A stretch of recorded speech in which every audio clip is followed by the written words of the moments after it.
Hello, Aries. Welcome to Dove and Serpent Tarot. My name is Paul. If Aries is your sun, moon, or rising sign, this is your tarot card reading. Remember to hit the like button, leave a comment, consider subscribing to the channel, especially if this reading resonates with you. If there is anything you would like me to pray over, or meditate upon, or send positive energy toward, please let me know. Now, this is going to be a general reading, so try to be open and receptive to whatever may come through during our time together. I am merely the messenger. And I ask you to connect directly with each of these cards and use your own intuition to take you beyond the details that I might provide. And remember, Aries, that the most important part of any tarot reading is you. And bam, right out of the gate, star card. Beautiful. Destiny, fate, spiritual insight. I feel as if your gifts now are being revealed to you, and I feel like they are you're becoming a beacon of light. This is really, really exciting. Let's put that into some context, right? I feel like that is illumination. That's inner illumination and outward illumination. All right, let's see what else we've got here. That's extraordinary. And 10 of Cups. You are, sorry, I'm choking here. You're going to be very happy. This is that kind of revelation from Spirit that everything is going to be absolutely perfect in your life. 8 of Pentacles. You have to nurture it. You've got to take care of it. You've got to cultivate this. Okay. 9 of Swords. Yeah. I mean, that makes sense. That's your past, right? It has not been easy for you, Aries. And we've seen some of that in our readings. Now we've got the 8 of Swords. Well, we got to deal with this, right?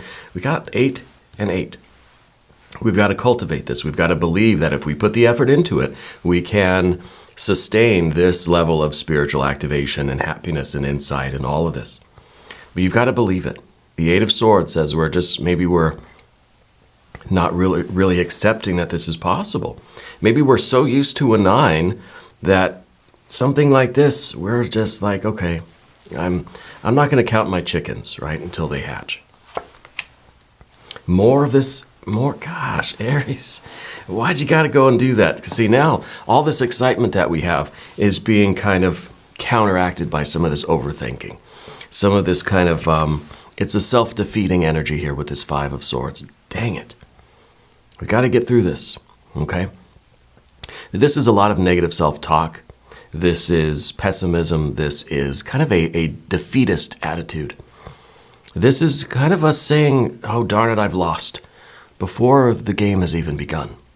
Before we even tried to do something, we've already accepted defeat. Now we're not going to do that, are we? All right?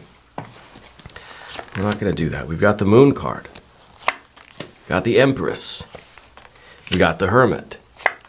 We got Love. We got 2 of Cups. If you need a little bit of help, here it is. Okay.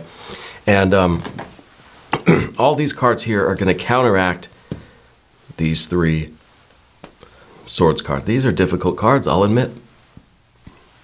They are nothing compared to all of this major arcana, all of this love, all of this happiness, all of this sense of fullness, right? Let's select the mystery card, bonus card, confirmation card. I'm getting a tear in my eye. This is the factor infinite and unknown. We're just going to set it down over here. We're going to put Tiny Bob Ross right on top of that card for this energetic cycle. Everyone say hello to Tiny Bob Ross. Now, we're not going to look at that card until the very end of the reading, but it will tie everything together. I know it. It's going to give us our confirmation. Okay? If at any point during this reading you have an idea or a prediction or a hunch about that card, leave it down in the comments, right? There are no wrong answers. We're practicing our intuition. Okay? Now, let's look around. Let's appreciate all these major arcana energies. We got the Star. We've got the Moon. We've got the Empress. We've got the Hermit. We don't have any fire cards. I can't even really Well, I can do a little bit of fire here with the 5, right? Because 5 is the number of Mars. It's the number of severity. And this, unfortunately, is severity that's directed at ourselves. Very easily becomes this 9, becomes a foundation, becomes a kind of basic habit. Ingrained in us is this idea of, I can't do it. Right? If we can't immediately see how this is going to work, right? The 8 of Swords, if there's some sort of analysis here, doesn't immediately lend itself to clarity, I can't do it. This is what we've got to not engage. We've got to not activate all of this air energy. Okay, so we have a lot of majors. We don't have any fire. We've got water at the end. Maybe the water's what you're waiting for, right? And maybe it's kind of at the beginning and the end, right? Maybe this happiness, this ideal, this 10 of Cups is the absolute, perfect happiness that you could ever imagine. Nothing could possibly ever be better than this. This is that ideal that we strive for. Okay? This is the vision that we have. This is, as big as we can imagine it to be. All right? And it's what we strive for. It's what we are hoping to attain. And I think Spirit is showing you the way right now toward your happiness. Okay? And this is a spiritual experience where, excuse my language, Aries, we just need to shut up and listen. Okay? Stop this mental chatter. Stop this negative self-talk. Be kind to yourself, right? This is attainable for you. This absolute pure bliss, right? The feeling that every aspect of our life is as full and as rich and as flavorful as we could possibly hope it to be. Really, really, really good. So we got the water energy, and we kind of simplify by the end of this with that 2 of Cups. It's not so complex. We have see the 9, the 8. It's very complex. We have 8 here, even the 5. It's a lot of numbers, right? Here it's just simple. It's just me and the universe, right? It's just me and God, goddess, deity. It's just me and love. That's what it is. It's very simple here at the end. Very pure. I like that. We obviously have our air energy to deal with. We've got our foundation of earth.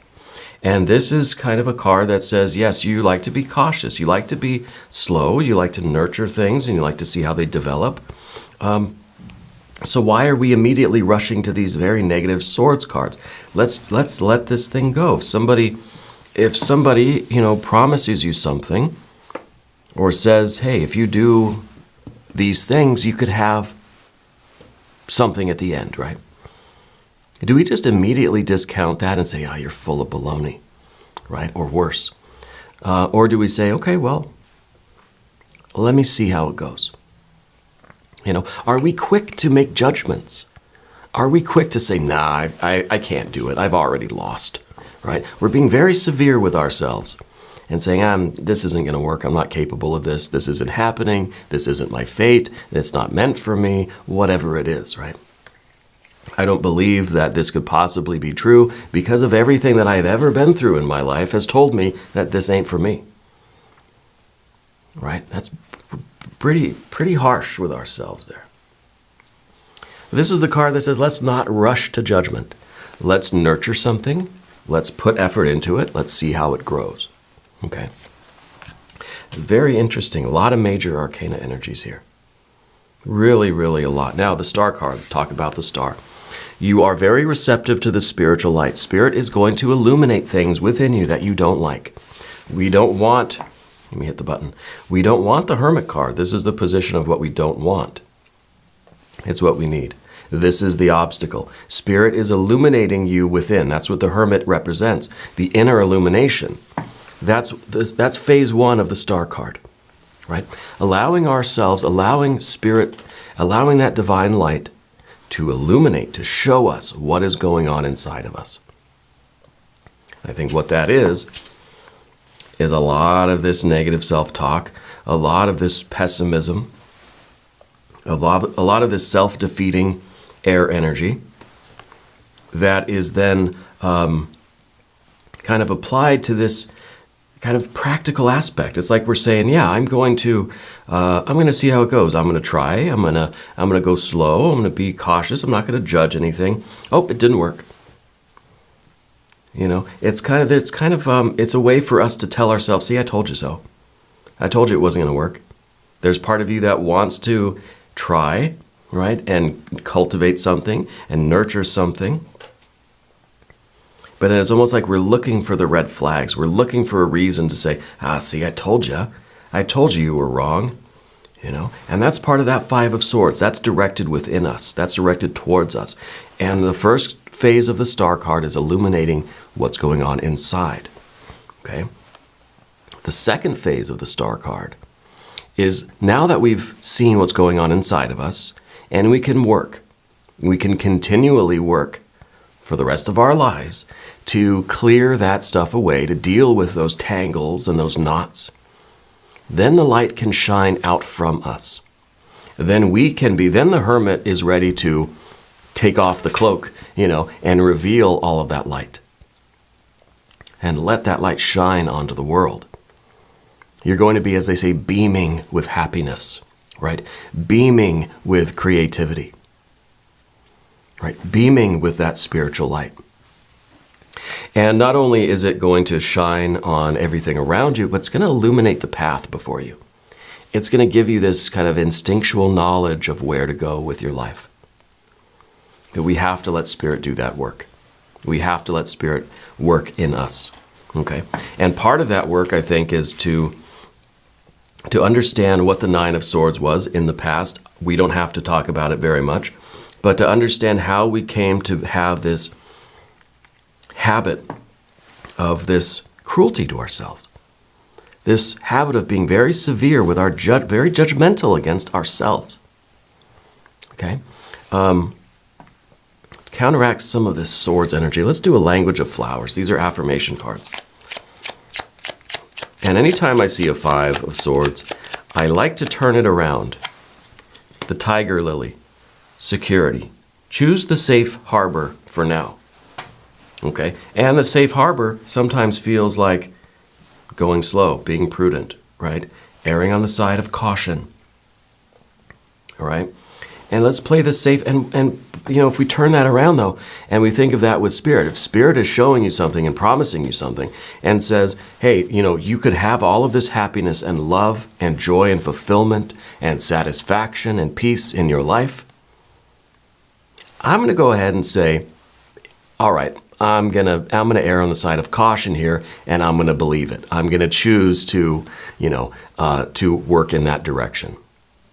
It's like when somebody asks you, you know, or there's the debate, is there a heaven or a hell, right? Is there a God or is there not a God, goddess, deity, spirit, source, you know, the absolute guardian, angel, spirit, guides, whatever you want to call it. Is there or is there not? Well, I don't know. But I'm going to err on the side of caution and say yes, and I do believe, because if I'm wrong, then whatever. But if I go the other way and I'm wrong, then I'm missing out on a lot, you know? So it's kind of this choice about what we're going to believe in. We can choose to believe in ourselves or not. Well, I'm going to go ahead and play it safe, and I'm going to believe in myself. Because if I'm wrong, then okay, I didn't make it. But if I go the other way and I say I'm going to choose to not believe in myself, it's safe to just stay here and assume that I'm powerless, right? Then, if I'm wrong, could you imagine, right? So I feel like that's what we're doing. We're choosing the safe harbor. It's safe now to trust in Spirit, to believe in ourselves, to let this divine energy do its work, right? Because, you know, what did the ancient Greeks say about pessimism? They said that they were pessimists, right? Or no. They said that, I can't remember now. I think they are optimists because they felt like things can't get any worse. They can only get better. So therefore, they had an optimism about the future, right? And that always stuck with me. Of course, I can't remember it now. But I like that idea, that when things get so bad, we have no other option but to trust in the universe, but to trust in ourselves, but to try, right? Because it ain't going to get any worse than it is. So we might as well believe in this. And you might as well let Spirit do the work, right? It's kind of someone who has a terminal disease, right? And someone comes along, I have all these experimental treatments. Sure, let's do it, right?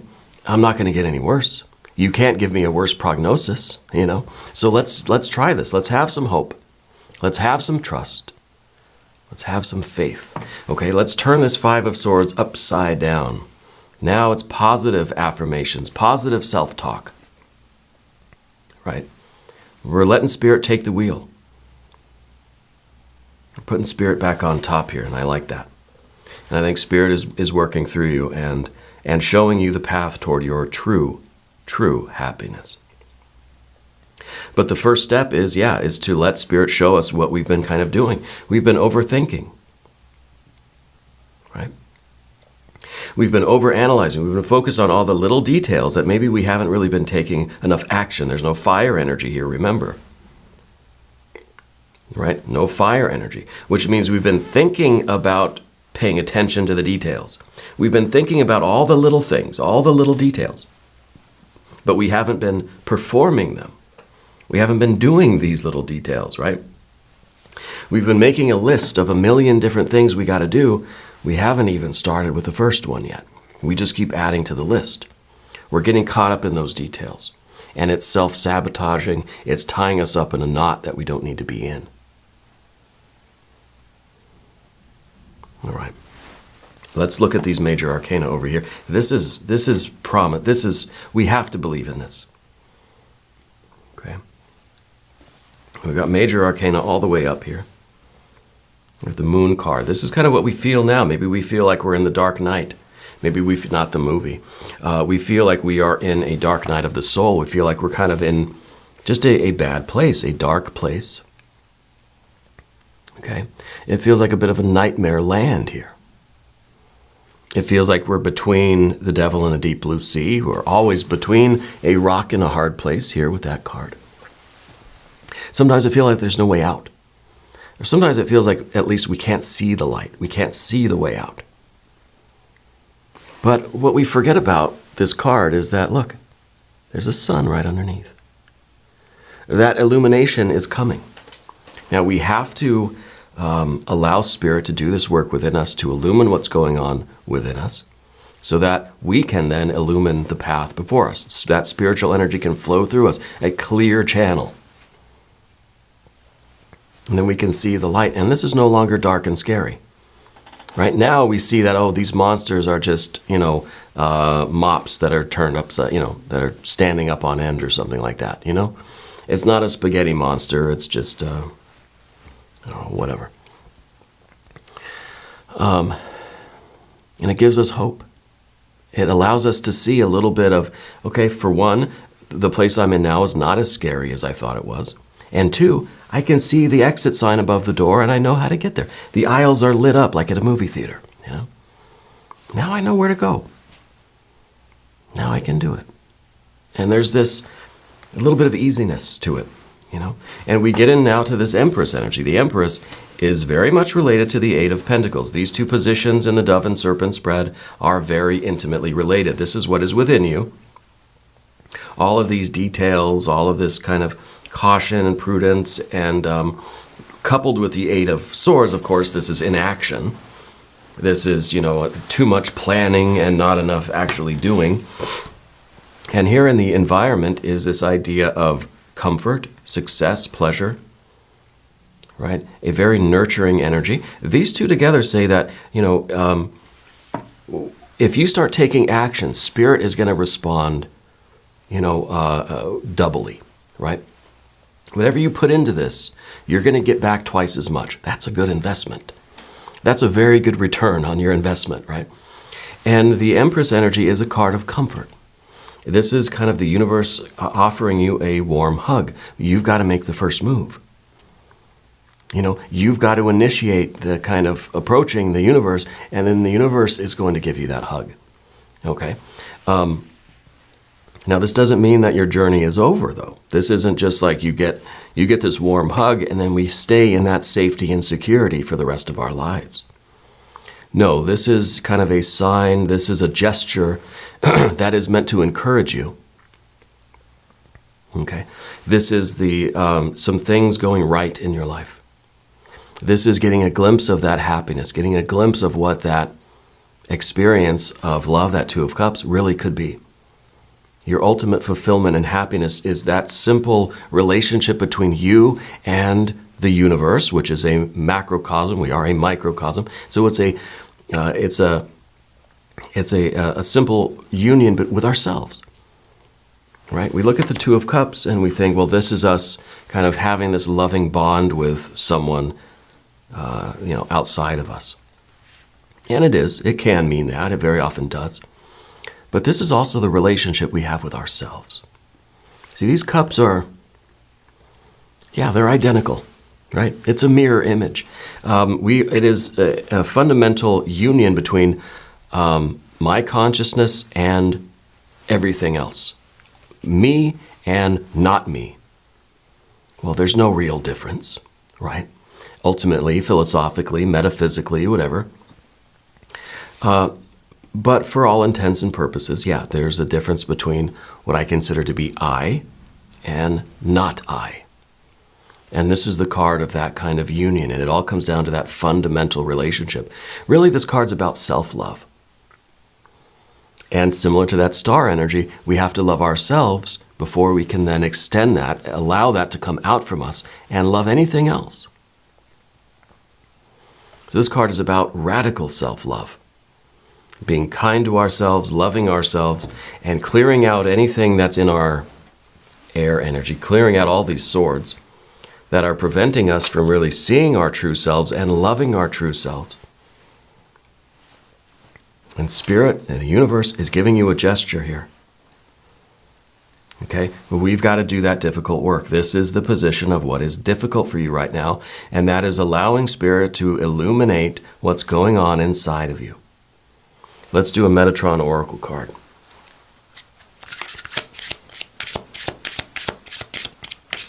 The Hermit is very introspective.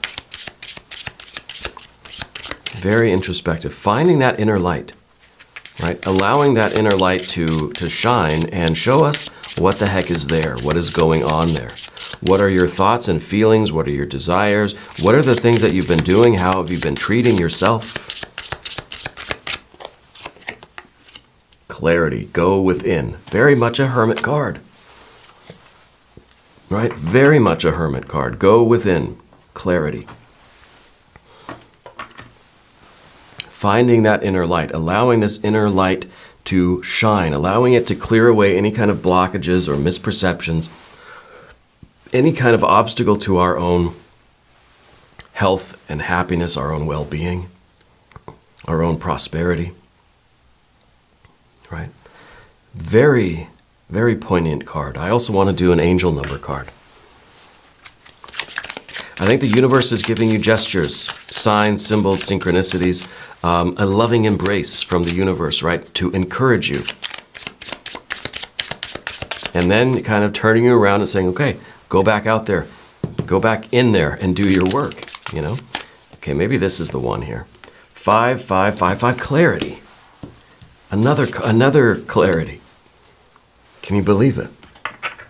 And in case you don't believe me, maybe you can't see from up there, but 5, 5, 5, 5, clarity, and we also have the 15th. I think it's the 15th. Yeah, the 15th Metatron Oracle card, clarity, go within.